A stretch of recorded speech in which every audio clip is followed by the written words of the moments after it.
Hello student. आज जो है हम क्लास 10th के एक महत्वपूर्ण चैप्टर दो चर वाले रैखिक समीकरण को लेकर के आए हैं, जो एग्जाम के पर्पज से बहुत ही ज्यादा इम्पोर्टेंट होते हैं और इसके माध्यम से आप अन्य चैप्टर को भी आसानी से समझ पाइएगा और आपका कैलकुलेशन जो है मजबूत हो जाएगी इस चैप्टर के माध्यम से। तो आज हम जो है शुरुआत करेंगे इंट्रोडक्शन से। इंट्रोडक्शन से हम चालू करेंगे इसमें कि हम इसमें जानेंगे आज इसका कुछ दैनिक उपयोग। ठीक है कि हम दो चर वाले रैखिक समीकरण पहले होते क्या है और इसका उपयोग कहाँ किया जाता है। देखिए, दो चर वाले रैखिक समीकरण, देखिए रैखिक समीकरण सीधा ऐसा समझिए, रेखा जिन समीकरणों के माध्यम से रेखाओं का निर्माण होता है उसे रैखिक समीकरण कहेंगे। ठीक है, और जो यहाँ दो चर होते हैं, दो चर कहने का मतलब हो गया, जैसे लिखिए 2x + 3y। ठीक है, तो यहाँ पर देखिए दो चीज है, ये है अचर पद। क्या है? अचर, अचर है। और ये क्या है? चर है। चर मतलब होता है जिसका वैल्यू बदलते रहे। क्या करें? बदलते रहे। और जो ऐसा जो है टर्म हो जिसका वैल्यू ना बदले उसको क्या कहेंगे? अच्छा, जैसे 2 कभी 4 के बराबर नहीं हो सकता, 5 6 के बराबर नहीं हो सकता, लेकिन x y के बराबर हो सकता है। ये बराबर भी हो सकता है, ज्यादा भी हो सकता है, कुछ भी हो सकता है। इसलिए इसको कहा जाता है दो चर वाले रैखिक समीकरण। ठीक है, ये समझ गए। अब हम आते हैं इसका उपयोग की बात। उपयोग, इसका उपयोग कहाँ? तो देखिए दैनिक जीवन में आप इसका उपयोग हर समय करते रहते हैं। जैसे कभी आप मार्केट जाते होंगे, मान लीजिए सब्जी खरीदने जाना है, 1 केजी आप आलू लिए और 2 केजी भिंडी लिए, आप उसके अकॉर्डिंग आपको इतना अमाउंट बना कुछ। ठीक है, तो आपको लगा कि हमारे पास जितना रुपया है उतना में 2 किलो भिंडी नहीं होगा, तो हम क्या करेंगे कि उसके जगह पर उसका वैल्यू क्या करेंगे? चेंज करके, और चेंज करके दूसरा निकालेंगे। तो हम ऐसा क्या करते हैं? इक्वेशन बनाते हैं ताकि जितना हमारे पास रुपये हैं उसी से हम कितना खरीद सकते हैं, वहां पर जो है इसका वैल्यू आता है। जैसे कि वैल्यू बढ़ाने से, जैसे मान लीजिए 2 केजी आप क्या लिए? 2 केजी आलू लिए। ठीक है, और जो है 3 केजी मान लीजिए, है ना, भिंडी लिए, है ना, भिंडी ले लिए, तो इसका जो है कॉस्ट आ गया 100 रुपया, है ना, 100 रुपया। आप 100 रुपया लिख दे, लेकिन आपको इसी में अब कहेगा कि नहीं, आपको क्या करना है? 4 केजी आलू और 5 केजी भिंडी लाना है, तो आप कितना रुपया लिख जाइएगा? तो आपको अगर इसका वैल्यू पता है तो इसका वैल्यू निकाल सकते हैं। क्या हम कहेंगे कि यहाँ से यहाँ से इतना होता है, तो इसके आधार पर इसको निकाल सकते हैं। ठीक है, तो इसका प्रयोग बहुत सारे जगहों पर किया जाता है। आप जो है इसको पढ़िएगा तो अपने दैनिक जीवन में इसका प्रयोग अवश्य ही कर पाइएगा। आज जो है हम इंट्रोडक्शन लेकर के आए हैं, इसमें हम आपको रैखिक समीकरण की बात करते हैं, दो चर वाले। यहाँ 2 समीकरण लेंगे। क्या लेंगे? 2 समीकरण। जैसे मान लीजिए a1x + b1y + c1 = 0, इसको इक्वेशन फर्स्ट मान। यह है 2 चरों में रैखिक समीकरण। क्या है? 2 चरों में रैखिक समीकरण। फिर देखिए एक लेते हैं a2x + b2y + c2 = 0। ठीक है, यह है 2 क्या है? रैखिक समीकरण। ठीक है, हम इसका हल देखने वाले हैं कि इसका हल कितने प्रकार से निकल सकते हैं। 2 चर वाले रैखिक समीकरणों के हल, इसका हल देखेंगे। अगर देखिए यहां पर इसका तुलना कीजिएगा, a1/a2 मतलब इसके कोफिशिएंट से x के कोफिशिएंट से इसके x के कोफिशिएंट से डिवाइड कीजिए, और इसके यहां पर b1 देते हैं, b1/b2। अगर ये दोनों आपस में इक्वल नहीं हुए तो इसका लिख दीजिएगा और द्वितीय हल, मतलब यूनिक सॉल्यूशन होगा। और द्वितीय हल क्या होगा? और द्वितीय हल मतलब सिर्फ केवल एक हल। एक क्या निकलेगा आंसर? केवल एक हल, केवल एक हल निकलेगा इसका। ठीक है, हम करके भी दिखाएंगे। तो अब देखिए दूसरा, अगर A1 bye A2 equal to हो जाए B1 बाय B2, लेकिन C1 बाय C2 के बराबर नहीं हो, तो यहां लिखिएगा कोई हल नहीं, कोई हल नहीं। मतलब कि यह जो है ऐसा समीकरण है, ऐसा द्विचर वाले रैखिक समीकरण है जिसका कोई हल निकल ही नहीं सकता, ना x का वैल्यू ना ही y का। ठीक है, तीसरा अगर हम बात करें, अगर तीसरा बात करें, ये है A1 बाय A2, यहां पर फिर करेंगे B1 बाय B2, और यहां अगर इक्वल हो जाए C1 बाय C2, ऐसा हो जाए, इसका होता है अनंत हल। क्या होता है? अनंत हल। मतलब आप गिन नहीं सकते हैं कितना लाइन, मतलब कि इसका हल होगा, बहुत सारे निकले। अगर इसका अगर हम ग्राफ देखें, क्या देखें?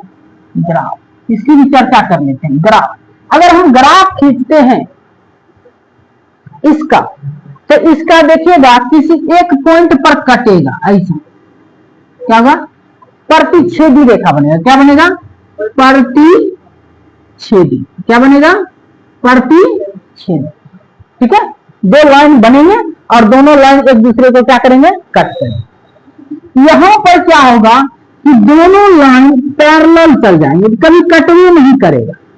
अगर नहीं कटेगा तो हल कैसे निकलेगा? इसमें पैरेलल मतलब समांतर निकलेंगे। क्या होंगे? समांतर रेखा। इसमें प्रतिच्छेदी और इसमें क्या होगा? समांतर रेखा।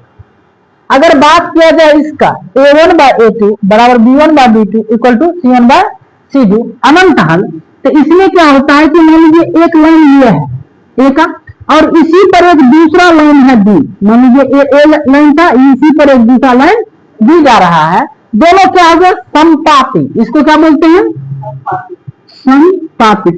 कोइंसाइड कर गया। क्या गया? कोइंसाइड, एक ही दूसरे पर चला है। तो देखिए ये आपको क्या होना चाहिए? याद होना चाहिए, तब जाकर के आप जो है किसी भी दो चर वाले रैखिक समीकरणों के हल निकाल सकते हैं। कोई दिक्कत? तो ये समझ में आ गया पूरा बात। अब आते हैं हम, ताकि इसका ग्राफ जब हम बताएंगे तो ग्राफ आपको जो है क्या करना है, एक पेपर खरीदना है, ग्राफ पेपर, और उस पर जो है करके प्रैक्टिस करना है। ठीक है, तब जाकर के आपको जो है एग्जैक्ट इसमें आंसर निकलेगा। तो हम यहां पर देखते हैं तब पर भी कुछ एक दो एग्जांपल्स लेकर के, और उसका ग्राफ में विधि से हल भी कर लेंगे। एक दो को बताएंगे, उसके बाद आप प्रैक्टिस कीजिएगा। अब देखिए जैसे दिया हुआ है कि एक क्वेश्चन है, कहता है यदि निम्नलिखित रैखिक समीकरण निकाय का हल अद्वितीय हो तो इन्हें आलेखीय विधि से हल करें। ठीक है, हल करें। क्वेश्चन है, फर्स्ट क्वेश्चन दिया ये 3x plus Y equal to 2, और होता है 6x plus 2y equal to 1। एक दूसरा दिया है 2x minus 3y equal plus 13 equal to 0, और यहाँ दिया है 3x minus 2y plus 12 equal to. कोई दिक्कत? तो सबसे पहला हम जो क्वेश्चन लें इसको हम सॉल्यूशन करते हैं। ठीक है, तो हम कहें तो x के सामने बगल वाले कहते हैं A1, इसके आगे नहीं कुछ है तो इसको कहेंगे B1, और इसको कहते हैं C1। ठीक है, और इधर आ जाता है तो कहेंगे A2, ये होगा B2 और ये होगा C। तो दिक्कत, हम सबसे पहले लगाएंगे formula A1 bye A2, B1 by B2 और C1 बाय। ऐसे करके हम क्या करेंगे, पहले लगाएंगे फॉर्मूला और हम चेक करेंगे कौन सा हल है, हल बताए तो कैसे कैसे निकलता है। अब देखिए यहाँ पर हो जाएगा 3/6 इक्वल टू, यहाँ पर क्या आ जाएगा 1/2, यहाँ देखिए काटिएगा तो 1 को 1, ये 2, 1 2 बराबर हो गए, तो आगे भी लगा दीजिए, ये हो गया 2/1। तो आप देखिए 1/2, लेकिन यहाँ क्या है 2/1, ये दोनों बराबर है, ये बराबर नहीं है, अर्थात यहाँ जब नहीं करता है तो हम क्या कहते हैं, समीकरण का कोई हल नहीं, समीकरण का कोई हल नहीं, कोई हल नहीं है। हल नहीं है तो इसको यहीं पर आंसर क्या करेंगे, हम छोड़ देंगे, आगे बढ़ाने की जरूरत नहीं। अब देखिए दूसरा क्वेश्चन में हम चलते हैं। दूसरे क्वेश्चन में क्या दिया हुआ है, इसमें भी चेक कर लेंगे, कहीं कि A1/A2 B1/B2 और C1/C, इसको चेक करना। यहाँ क्या है 2/3 इज इक्वल टू, यहाँ क्या है -3/-2। अगर आप देखें तो यहाँ माइनस माइनस खत्म, यहाँ 2/3, यहाँ 3/2, तो यही नहीं बराबर हुआ, ये बराबर नहीं हुआ, मतलब ये कैसा हल है, अद्वितीय है, यूनिक सॉल्यूशन, अद्वितीय हल। जैसे अद्वितीय हल आया हमको क्या करना है, ग्राफ खींचना। क्या करना है, ग्राफ खींचना, इसका ग्राफ खींचना। अब चलते हैं हम इसको मानते हैं इक्वेशन फर्स्ट, इसको इक्वेशन चलते हैं समीकरण 1 से, 1, ठीक है, कैसे 5 मार्क्स में क्वेश्चन आता है, ये बहुत ही सहूलियत से इसको देखना पड़ेगा आपको। 2x - 3y + 13 इक्वल टू, ठीक है। आपको क्या करना है, दो किसी को एक तरफ से उधर का तरफ लेकर जाइए। हम क्या करते हैं कि 2x इसको उधर ले जाते हैं, तो 3y जाएगा प्लस में, आइए आ जाएगा -30, और x इक्वल टू कितना आ जाएगा 3y - 13 ऐसा आ जाएगा। अब ऐसा जब आ गया तो एक क्या कीजिए, ऐसे डब्बा बना लीजिए, क्या कीजिए, ये डब्बा बना लीजिए, इसको x इसमें y लिख दीजिए, ठीक है। आप अपने मन से इसमें y का वैल्यू ऐसा पूछ कीजिए, ऐसा पूछ कीजिए ताकि वो दूसरी कट भी जाए, कैसे पॉइंट में आएगा तो हम जो है आइए, आप पॉइंट में कुछ वैल्यू लीजिएगा तो आंसर सही आएगा, ठीक है। तो ग्राफ पेपर मेरे पास नहीं है, इसलिए हम क्या चाहते हैं, ऐसा वैल्यू चाहते हैं जो एक बार में कट जाए। तो देखिए यहाँ पर अगर हम एक रखते हैं, क्या रखते हैं, एक रखते हैं y का वैल्यू, y की वैल्यू जब एक रखेगा तो लिखिए, यदि लिखिएगा कि जो है y बराबर 1 रखने पर, अब देखिए तब जब यहाँ y वैल्यू एक रखिएगा तो 3 × 1 - 13/2 अर्थात कितना आया -10/2, मतलब -5। यहाँ कितना आया माइनस, आया कि नहीं आया। अब आया बात कीजिए, अपना मन से रखिए आप दूसरा कुछ, आपका मन है y की वैल्यू आप दूसरा रखिए, लेकिन कटना चाहिए 2। अगर यहाँ पर देखते हैं कि 2 रखते हैं 3 9 6 तो नहीं कटता, 13 में 6 कटेगा, नहीं कटेगा। लेकिन यहाँ पर देखिए -1 रख देते हैं तो ये कितना आ जाएगा 8 ना, मतलब कि देखिएगा यहाँ -3 -13 तो -16, 16 का आधा। तो यहाँ अपना मन से रखना है, कोई जरूरत नहीं है, आप जो मन करे रख सकते हैं y बराबर 1 रखने पर। तो देखिएगा x बराबर कितना आ गया, x के वैल्यू यहाँ पर रखेंगे, 3y - 13/2 है ना, यहाँ कर देंगे 13 × -1 - 13/2, तो कितना आ गया -3 - 13/2, कितना आया -16/2, कितना आया -8। यहाँ पर कितना आया -8, जब कट्टा रखे थे -1, ऐसे लिख लिए, 2 निकाल लीजिए काफी है। अब हम आते हैं समीकरण दूसरा, इसमें समीकरण दूसरा चलते हैं, समीकरण 2, समीकरण 2 की बात की जाए तो कितना है 3x - 2y प्लस, फिर अब की बार क्या करते हैं 2 को 3x = हो जाएगा 2y - 12, x = 2y - 12/, एक क्या कर लेंगे हम डब्बा बना लेंगे, यहाँ x यहाँ, हमको फिर से y की वैल्यू कुछ अपना मन से जो रखना रखें, लेकिन 3 से कटना तो मेरे लिए, आपके लिए जो रखना है। तो यहाँ पर जो है हम क्या करते हैं जीरो रख देते हैं। y की वैल्यू कितना रखते हैं? जीरो रखने पर, जितना कम से कम रखिएगा बहुत अच्छा हो, ग्राफ खींचने में ज्यादा रखिएगा बड़ा हो जाए रखने पर। तो यहाँ देखिएगा x बराबर कितना हो जाएगा? 2 गुना 0 माइनस 12 बटे 3। तो x बराबर -12 बटे 3, तो कितना आया? -4। यहाँ जब जो है जीरो रखे हुआ वैल्यू तो कितना आया? -4। और आप फिर एक आध कुछ और बोलिए, y का वैल्यू कुछ और रखिए इसमें। जैसे अगर हम इसमें क्या करें, 3 रख दें, कितना रख दें? 3, y बराबर 3 रखने पर, तो 3 रखेंगे तो यहाँ क्या आ जाएगा? x बराबर 2y माइनस 12 बटे 3। तो 2 गुना 3 माइनस 12 बटे 3, यहाँ देखिए 6 माइनस 12 बटे 3, तो कितना है? -6 बटे 3, तो कितना आया? -2 आ गया। अब ये दोनों डब्बा को याद रखें और आप क्या करेंगे? हम ग्राफ को खींचेंगे।